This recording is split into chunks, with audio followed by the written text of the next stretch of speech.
Hi everyone, welcome to my channel Dhanraj lesson. మనము 6th class మ్యాథ్స్లో chapter వైజ్గా చెప్పుకుంటున్నాం కదా. ఈరోజు అధ్యాయం 6లో పూర్ణ సంఖ్యలు.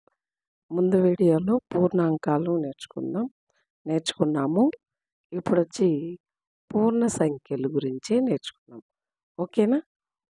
ఇప్పుడు పూర్ణ సంఖ్యలు ముందు సహజ సంఖ్యలు అంటే ఏమి, పూర్ణాంకాలు అంటే ఏమి, తర్వాత పూర్ణ సంఖ్యలు అంటే ఏమో తెలుసుకుందాం. సహజ సంఖ్యలు అంటే 1, 2, 3, 4, 5 ఈ విధంగా రాసుకుంటూ వెళ్తాం. వాటిని సహజ సంఖ్యలు అని అంటారు. ఓకేనా?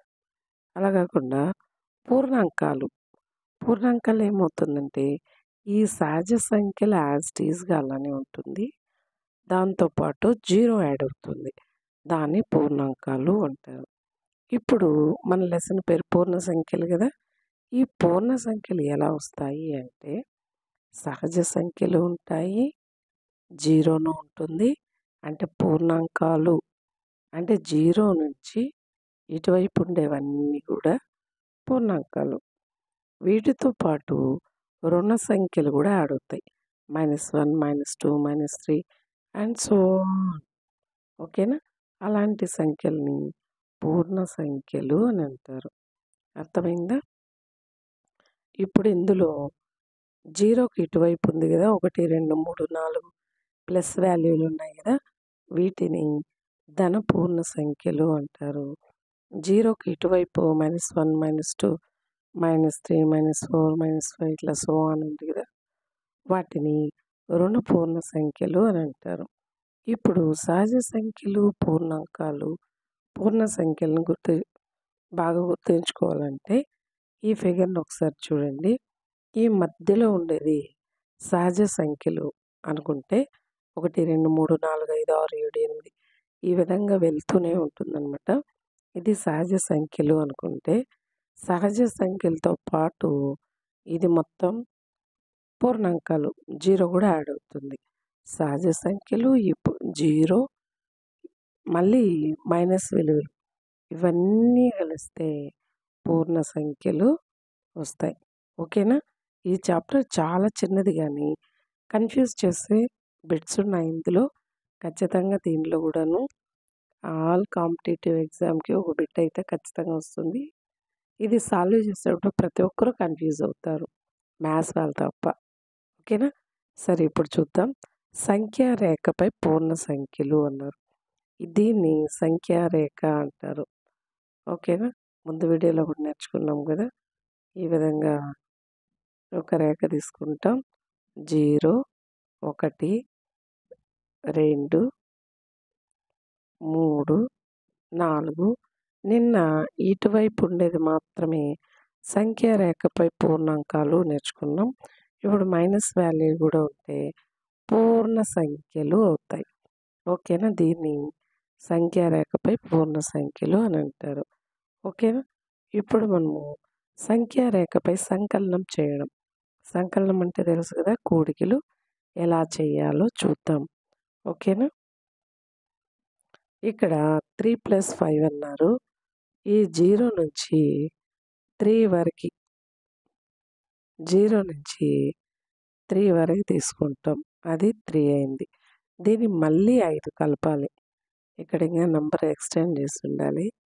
6, 7, 8, 9, 10 ఈ లైన్ ఇంకా ఎక్స్టెండ్ చేస్తుంటే సరిపోతుంది. అంటే ఇది ఎంత దూరమైనా వెళ్తుందిలేండి. ఓకేనా? ఇక్కడ నుంచి 5 అంటే 1, 2, 3, 4, 5 ఎక్కడికి ఆగింది? 8 దగ్గరకు ఆగింది. ఓకేనా? ఇదే అనమాట దీని ఆన్సర్. ఓకే. నెక్స్ట్ -2 చూద్దాం. ఇక్కడ ఏం చెప్పారు? -3, -5 అన్నారు కదా. -3 ఇక్కడ ఉంది. ఈ 0 నుంచి -3కి వచ్చాం. ఓకే. మళ్ళీ దీన్ని -5 అంటే ఇక్కడ కూడా ఇంకా ఈ సంఖ్య రేఖను మనం ఫుల్గా ఎక్స్టెండ్ చేయాలి. ఇక్కడ -6 అనుకుంటాం, -7, -8, -9 ఇది మనం చేస్తూ ఉంటుంది రెండోది. ఓకేనా? -3కి -5 యాడ్ చేయాలి. అంటే ఇది -3, ఇక్కడ నుంచి 5, 1, 2, 3,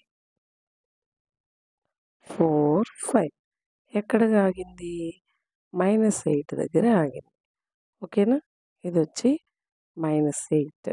ఓకే, నెక్స్ట్ వన్ చూద్దాం. +5 -3 అన్నారు. 0 నుంచి +5 దగ్గరికి వెళ్తాం. ఇక్కడ దానిలో నుంచి 3 తీసేయాలి. -3 అంటే రివర్స్లో రావాలన్నమాట. ఓకేనా? ఇక్కడ ఏం చేస్తాము, రెండు ఒకే గుర్తులు కాబట్టి ఒకే వైపు వెళ్ళాం.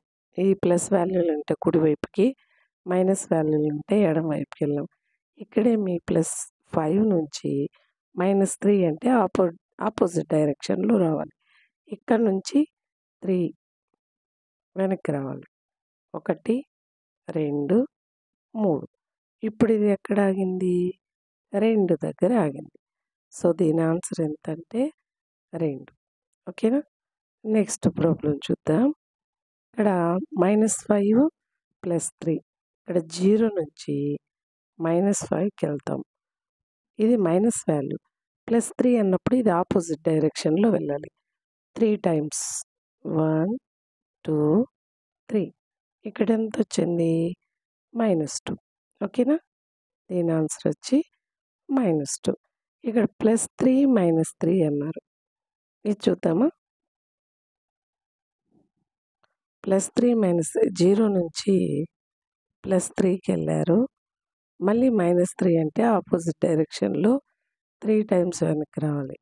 1, 2, 3. ఎక్కడికి ఆగిందంటే 0. ఓకేనా? ఇప్పుడు ఈ సంఖ్యా రేఖ పైన ఎలా సంకలనం చేయాలో నేర్చుకున్నాము. ఈ సంఖ్యా రేఖ పైన వాల్యూస్ అనేది 0 నుంచి కుడివైపు వెళ్ళే కొద్దీ దీని వాల్యూ పెరుగుతుంది. అదే ఎడమ వైపు వెళ్ళే కొద్దీ వీటి వాల్యూ తగ్గుతుంది. ఓకేనా? ఇప్పుడు -1 పెద్దదా, -5 పెద్దదంటే చాలామంది 5 పెద్దది అని చెప్తాం.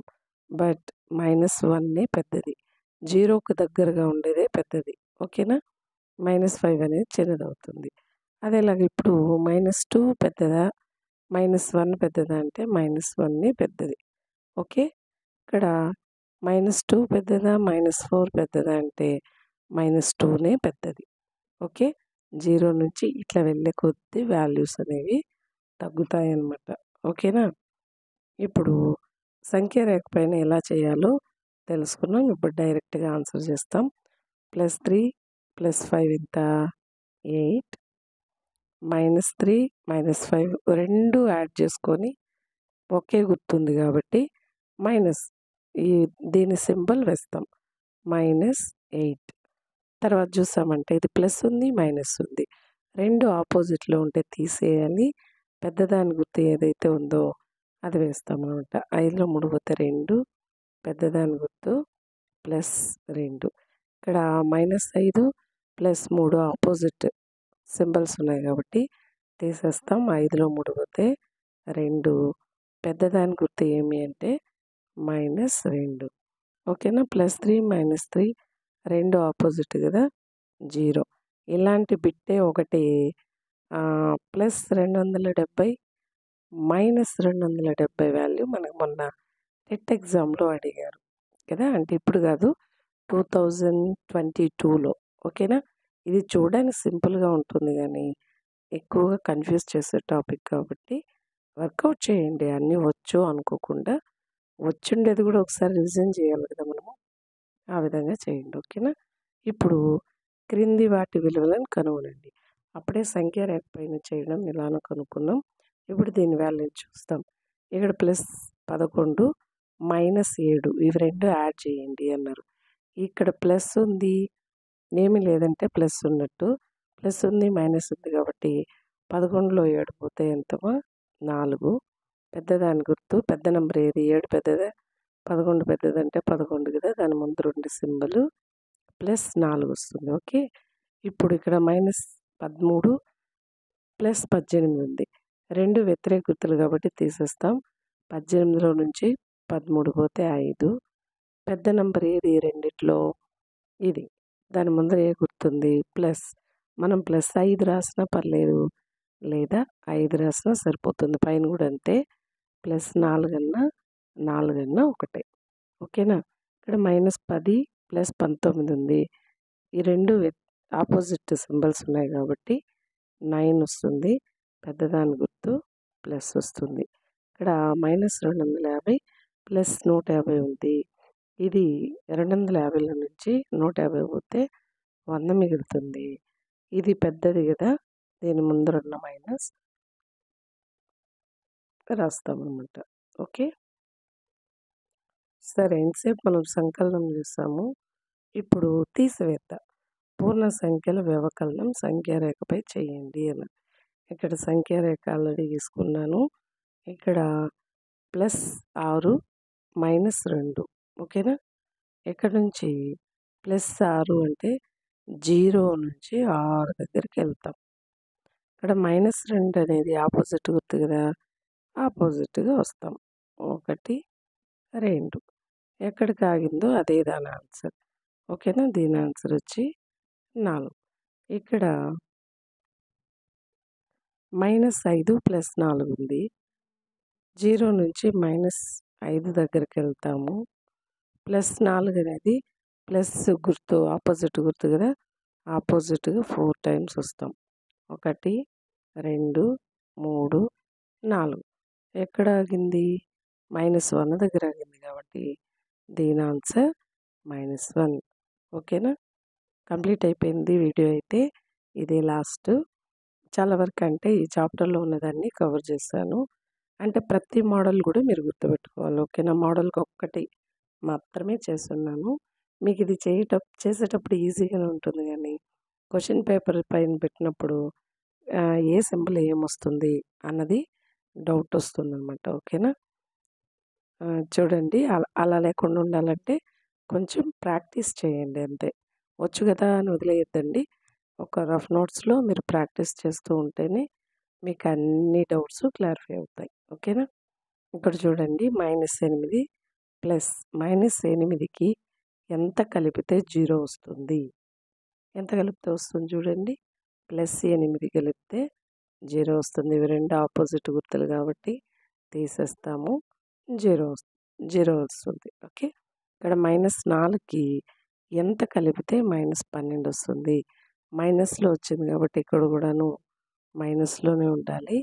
4కి ఎంత కలిపితే -12 వస్తుంది అంటే -8 కలిపితే ఇది మైనస్ ఇది మైనస్ కాబట్టి 2 కలుపుకొని మైనస్ వస్తుంది. ఇక్కడ 12 వస్తుంది.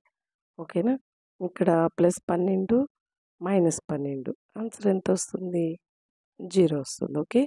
ఇక్కడ -15 ఉంది. ఇక్కడ -10 ఉంది. కాబట్టి ఈ డాష్లో ఎంత రావాలి అంటే 5 రావాలి. ఓకే. ఇప్పుడు 5 ముందర ఏమీ లేదంటే ప్లస్ ఉన్నట్టు. -15లో నుంచి 5 పోతే 10 వస్తుంది. పెద్దదాని గుర్తు -15. ఓకేనా? ఎవరైతే కాంపిటేటివ్ ఎగ్జామ్ ప్రిపేర్ అవుతున్నారో వాళ్ళు అన్నీ నాకొచ్చు అని కాకుండా ఒకసారి అన్నీ కూడా రివిజన్ చేయండి. ఓకేనా? చదివింది ఎప్పుడు కూడా రీకాల్ చేసుకుంటూ ఉండాలి, రివిజన్ చేసుకుంటూ ఉండాలి. ఏ వర్క్లో ఉన్నా కూడా ఒకసారి అవన్నీ మీరు గుర్తు చేసుకుంటూ ఏది మర్చిపోయినామో మళ్ళీ దాన్ని ఒకసారి రెక్టిఫై చేస్తూ ఏదైనా అర్థం కానిది ఉంటే మళ్ళీ చాలా వరకు టెక్స్ట్ బుక్లో చదవడానికి ట్రై చేయండి. ఓకేనా? మీరు మెటీరియల్స్ అదని ఇదని కొన్నారనుకోండి, మీకు అర్థం కాదు. ఓకే. ఎప్పుడైనా టెక్స్ట్ బుక్ ఫాలో అయినామంటే చాలా క్లియర్గా అర్థమవుతుంది. అన్ని విషయాలు కూడా ఎక్కువ రోజులు గుర్తుంటుంది. ఓకేనా? Thank you all of you. Bye.